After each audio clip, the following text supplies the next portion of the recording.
So you wake up and you see ruins all around you. Your friends are laying on the floor, not moving. You fear for the worst. You look at your body. Everything looks different. You feel different. But then there's vibration from underground. It seems like something powerful is about to leak out. Suddenly, the clock boss gets up and with his last power, he seals it back. But the deed has already been done. You now exist in this universe. You don't want your friends to die like that, so you use your powers to tweak things so they can survive. Everything seems to be going good for you, until you look into the future and see that a particular alien is heading for Earth. You must warn Chief Clock. They need to be ready. So you tell the Chief they must upgrade the Clock Titan. The aliens are coming. Then you go to the future. You try to fight Alpha, but she keeps winning. Alpha must be very strong to defeat you. You try again, the same results. Now, all hope goes to the Clock Titan. But there's no time. You need to give the illusion of them taking over the clock base, the illusion of them winning, to buy time for the Alliance. Now, someone has to sacrifice himself. And no matter how you think about it, no matter how many futures you look into, the Chief has to take the fall. But you need someone to do it, someone to pull the trigger. Only one person could dampen Chief's powers, the alarm clockman. So you apprehend him. You try to talk him into unaliving the Chief, but he refuses. He can't do it. Now everything has to go down by force. He must do it to save the Alliance. You hypnotize him with some sort of power, telling him, at the right time, you'll do the right thing. You feel bad for Chief, but you have to do it. However, with your help, the Alliance now knows what's coming. The TV Titan is sent on a secret mission to upgrade the Clock Titan. With this, the Alliance wins. The Clock Titan is able to destroy the Counter Titan, and even Alpha, the one you tried so hard to beat, is squashed. Everything seems back to normal until a group of YouTubers shows up. Their plans and motives don't align with yours. You browse 7 different dimensions looking for them. Finally, you see them all together in a meeting, plotting a grand plan from a certain Mr. Dom. You confront them in battle, but they hold their ground. Even though you claim you're the source of all clock powers, these people don't budge.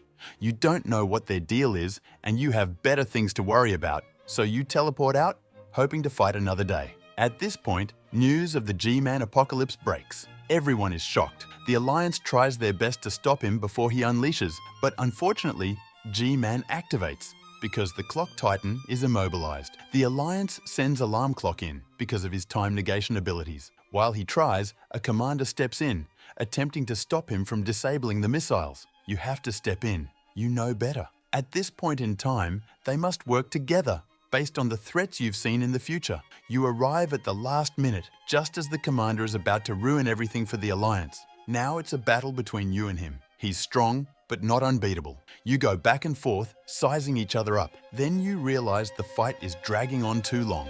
Time is not on the Alliance's side. You try to talk sense into him again, but this time it doesn't end well. He punches you hard in the face, but you have a trick to revive yourself. You can't take his nonsense anymore. You decide to tell him the truth to get him on the Alliance's side. You tell him about his long-lost daughter, the one everyone thought was dead. You reveal that she is still alive based on what you've seen in the future. This removes any doubts he had, kick-starting his journey to find his daughter, make amends with the Alliance, and fight against the looming threats. A truce must be formed if they are to survive. Now the situation seems balanced. You are ready for the Alliance, as long as they stick to the truce. Right? Wrong.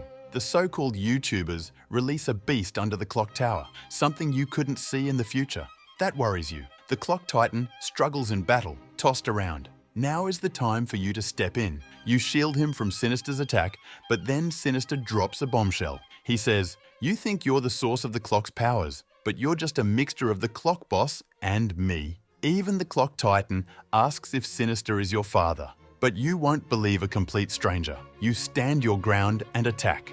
Sinister teleports out, opening a portal. You follow. Later, the Clock Titan joins you. Now, you're in another universe. New threats arrive, the Anomaly Titans. They're dealt with quickly, but then new clock characters appear. Mr. Clock and Isa. You wonder who they might be. Reinforcements maybe? But they have other plans. Before you can hear them, they take you to another dimension. There, they drop the bombshell. Sinister has destroyed their universe and many others. Countless people have suffered, all because you were revived and Sinister was freed. They tell you the only way to stop the madness in the multiverse is to go back in time and stop the clock boss from reviving you. If you never return, Sinister never escapes. The multiverse is saved. But you think these are just assumptions. They must have proof.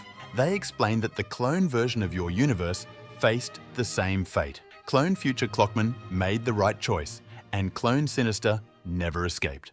But when you ask what happened after that, they hit you with the bad news. That universe was wiped by C-Pen. Now it's a hard decision. Even if you sacrifice your existence, you don't know if your universe will survive future attacks. You can't make the deal. The fate of the multiverse weighs on your shoulders, a burden you're not ready to carry. So you flee. But eventually, Ethan catches up. You fight, but he knocks you down. This time, you've had enough. You'll do it yourself. You go to the clone universe to see for yourself. You watch as events unfold, and your clone vanishes from existence to stop Sinister. You're moved. Slowly, you begin to realize, maybe you have to do it. Maybe it's your destiny to sacrifice yourself for the multiverse. But then, you meet Aiza. She raises your spirits, but you tell her you're going to do it anyway. She persuades you to look further into the future, beyond Sinister's arrival. Maybe another solution exists. You give it a try, you go into the future, and eventually, you find the way to truly defeat Sinister. You tell Aiza the secret, but there's something else you must take care of. You have to leave for a while. You never know, maybe he's going to apprehend the aliens himself. That obviously would not end well, right? However, check out this video to find out what would happen if the Clock Titan got replaced by the Sinister in the Skibidi multiverse. Unique Clockman out!